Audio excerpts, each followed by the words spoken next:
Welcome, my brothers and sisters, to the PM Hour. That's the Pan-African Millennial Hour. You know what it is. We talk about diaspora. We're going to go in today. You know what it is. I'm Patrick. I'm Tasha. I'm Terry. Peace and blessings. It's your boy Gary. It's all about the melanin, y'all. That's what it is. So I want to talk about something that's been going on, after the George Floyd incident. This is the type of thing that's been hitting on a global stance. This whole movement, this whole George Floyd, is not just here in America. This thing has influenced different points, different discourse across the world.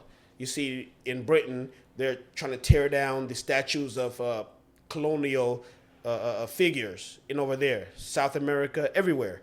But I really want to focus in on what's happening in the Sudan. Now, in Sudan, there's an insidious nature going on between the Arab culture and the black natives who has been there. Whereas even in the media, even in the social aspects between the Arabs and blacks, you see black people, even in their own country, being mistreated, being even called slaves to a certain point. It's got so bad, and what brought it to my attention is that even slave traders from the past are being glorified still. There is Sudan became one of the most active slave raiding zones in Africa in the past, with slaves transported from the east to the north and to Egypt, to the Middle East and Mediterranean regions. Slave traders are still glorified. A street in the heart of the capital is named after Al-Zubair Pasha Rama. And that's significant because, this man was one of the most horrible slave traders during that era. And to glorify that, and the black people that's been there to see this and everything like that, it's just horrible, and that we have to still subject ourselves to these things. It's not just about here. If we're really Pan-Africanists, we have to pay attention to not just what's going on here in America, but everything that's going on in the globe. Our people need to hone in on this. Our people need to pay attention to these things. It's not right, Arab claims to be our friends. They want to use us. They want to use the perception of black people are the ones that are seen, are tramped upon, and come in and be our friends when it's that, and fight against whites because they have problem with the whites dominating party. But yet at the same time, they do the same type of mistreatment against black people in the same. But we look like the fools. And same thing for, Spanish people do the same, Jewish people do the same, Spanish, I repeat myself, but yes, they do the same thing to us. But we weren't allowed this to happen. So what do y'all think? You know what I'm saying? Waiting on this, what's going on? Well, essentially, we do have to kind of really be careful. I mean, we get a lot of sense that a lot of Arabic people, since they've been occupying Africa for such a long time, they kind of necessarily think that they're African. So that's the difficulty in that. So we have to kind of really get them to understand the diversity in Caucasianness. You know what I'm saying? And the differentness in that.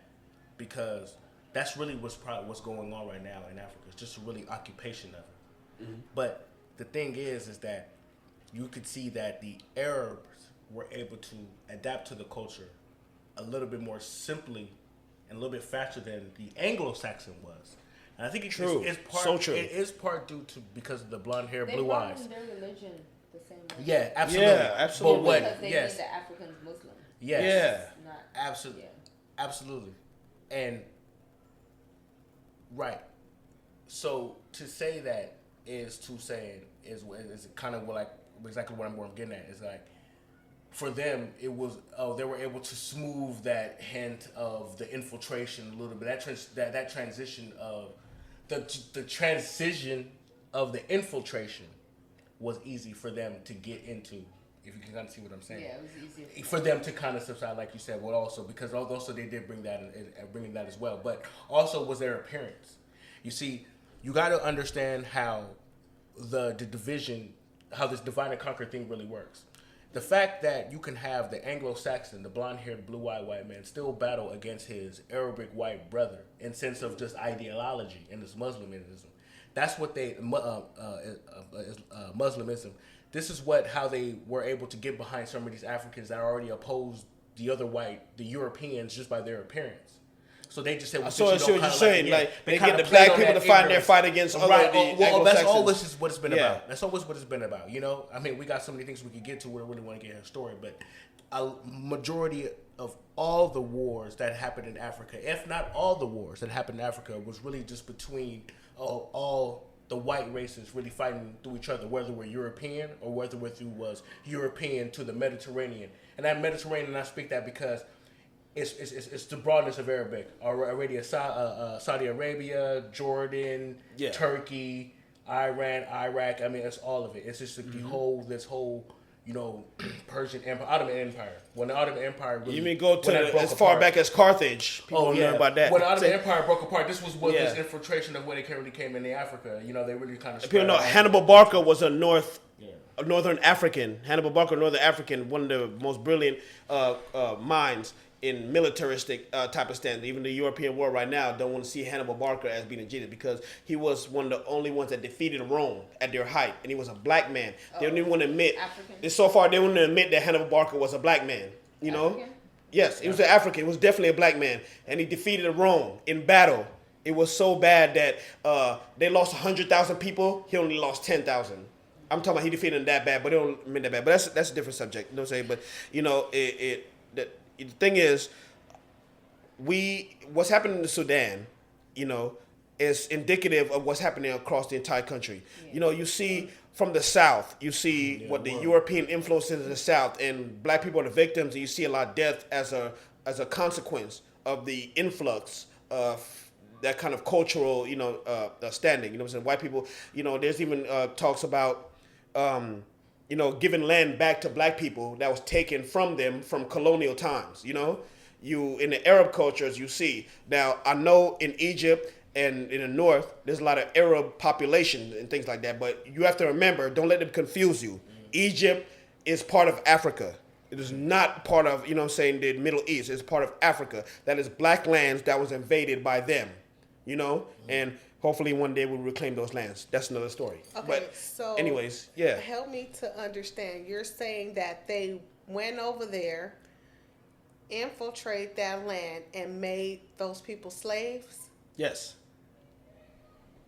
In a nutshell, yes. Africa, yes. Egypt, and Africa. Yeah, they basically did. You know how colonization used Christianity to have the southern part of Africa, where it's middle to southern part of Africa, where they did the slave trade, and they, this also with the Congo and I understand Nigeria, that. Ghana, Angola, like New Guinea, all those parts. They use that. So colonization. Turns out the Arabs did that same thing, but with Islam. Right. So their thing was Islam, and that's why, like 90%. I mean, I don't think I'm exaggerating by saying that 90% of like northern Africa is Muslim, due to Islam by the Arabs, who colonized them way before the Christians, Anglo-Saxons did. So Africa's like separated in that way, but they were like, I feel like they sat down and was like, okay, you keep that part and we'll do this, and this belonged to us, and No, it's definitely a fight. It's a religious fight. Yeah. No, it's a religious fight between Christianity and the Muslim. Well, it was a religious fight before it was like a territorial fight. Yeah, right. Yeah. I mean, it comes so to that's a what I'm saying. Yeah, that's right. how they own Africa. Oh, absolutely. So that's why I always go back to that. It's like, wow. Let me hit y'all. Well, definitely, you see how they use the religion as a manipulation for that. But that's my whole point. It's not to go against what Terry is saying, but it also goes all together. It's religious and it's territorial. You see, they want to spread their idea of the religion, so that goes into different territories. This is what the whole fight is about. But what the idea is, they're fighting over black land. Black land. This is African black people's land, African people. These are African people's land that they're fighting Black over, as a color, trying to spread their idealism, because it has nothing to do with the African spirituality and what we are connected to when it comes to the Holy Spirit. It has nothing to do with that. They're spreading their own ideology.